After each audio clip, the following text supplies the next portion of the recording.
हरि ओम नमो भगवते वासुदेवाय। श्री ओम नमो भगवते वासुदेवाय। प्रभु आप सर्वशक्तिमान स्वयं काल स्वरूप हैं। आप स्वयं जानते हैं कि उसका वध इसी प्रकार होना है, फिर आप क्यों विलंब कर रहे हैं। जय राजसूय जग तो एक बहाना मात्र है, आप स्वयं यही चाहते हैं, इसलिए आप पहले वही पधारिए और इस दूत को आश्वस्त करके मगध भेज दीजिए कि बहुत जल्द आप उन राजाओं का उद्धार करेंगे। परीक्षित, उद्धव जी की बात सुनकर भगवान श्री कृष्ण ने उनकी बात का समर्थन किया और वह इंद्रप्रस्थ जाने की तैयारी करने लगे।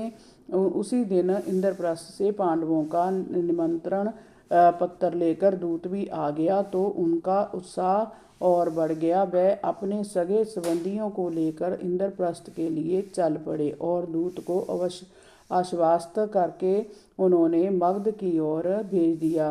परीक्षित, भगवान श्री कृष्ण मार्ग में सरस्वती नदी पार करके पंचाल और मत्स्य देशों में होते हुए इंद्रप्रस्थ जा पहुँचे। जब महाराज युधिष्ठिर को जय समाचार मिला कि भगवान श्री कृष्ण पधारे हैं, तब उनका रोम रोम आनंद से खिल उठा। वह अपने स्वजन और भाइयों के साथ उनकी अगवानी करने पहुंच गए। नगर के बाहर ही उन्होंने मंगल गीतों और पुष्पों की वर्षा की मध्य उनका हार्दिक स्वागत किया। उन्हें देखकर युधिष्ठिर का हृदय आनंदित रेक से भर गए उठा। वह बार बार उन्हें अपने हृदय से लगाने लगे। उसके बाद भीम, अर्जुन, नकुल और सहदेव ने उनका आलिंगन किया।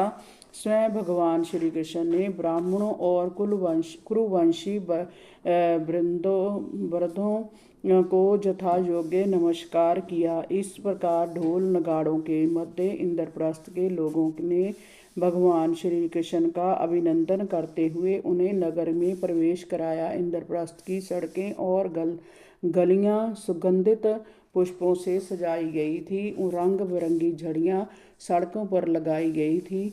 जगह जगह तोरण द्वार सजाए गए थे। सोने चांदी के जल भरे कलश स्थान स्थान पर शोभा पा रहे थे। सभी मार्गों पर रंग बिरंगे सुंदर सुंदर वस्त्र पहने नगरवासी पुष्प वर्षा करके भगवान का स्वागत कर रहे थे। अंतपुर की स्त्रियां भगवान को देखकर प्रेम और आनंद से भर गई। राजमहल में कुंती ने अपने भतीजे को देखा तो भाव विह्वल होकर उन्होंने श्री कृष्ण को अपनी छाती से लगा लिया।